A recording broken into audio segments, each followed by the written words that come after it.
গেছি ভেসে।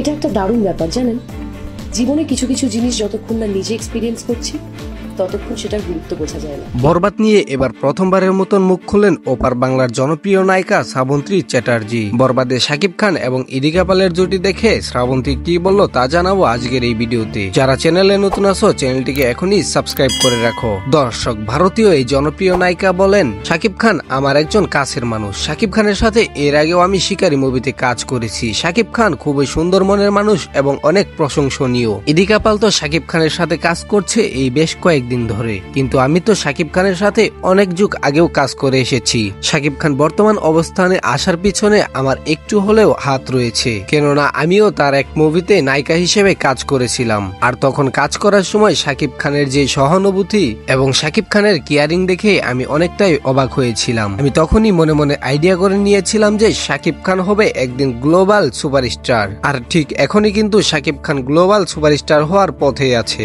আর বর্তমানে চলছে শাকিব খানের বরবাদ মুভি। আর এই বরবাদ মুভিতে শাকিব খানের বিপরীতে অভিনয় করেছেন ইদি কাপাল। ইদি কাপালকেও শাকিব খানের সাথে বেশ মানিয়েছে। আমি তাদের জন্য শুভকামনা জানাই। আশা করছি বরবাদ মুভি বাংলাদেশ ভারতের গণ্ডি পেরিয়েও বিভিন্ন দেশে জায়গা করে নিবে। শাকিব খান এবং বরবাদ মুভির জন্য রইল শুভকামনা। আমি দর্শকদের বলতে চাই, এই মুভিতে আপনারা যা পাবেন তা শাকিব খানের অতীতের কোনো মুভিতে আপনারা দেখেননি। বরবাদ মুভিটি আপনারা সকলে হলে গিয়ে দেখার চেষ্টা করবেন। হ্যাঁ দর্শক, ওপার বাংলার নায়িকা শ্রাবন্তীর এমন মন্তব্য শুনে আপনার কাছে কি মনে হচ্ছে? বরবাদ কি আসলে হিট করতে পারে? দর্শক, আপনার মূল্যবান মন্তব্য কমেন্টের মাধ্যমে জানাতে ভুলবেন না। দেখা হচ্ছে পরবর্তী কোনো ভিডিওতে। সে পর্যন্ত সকলে ভালো থাকুন, সুস্থ থাকুন। আল্লাহ হাফেজ।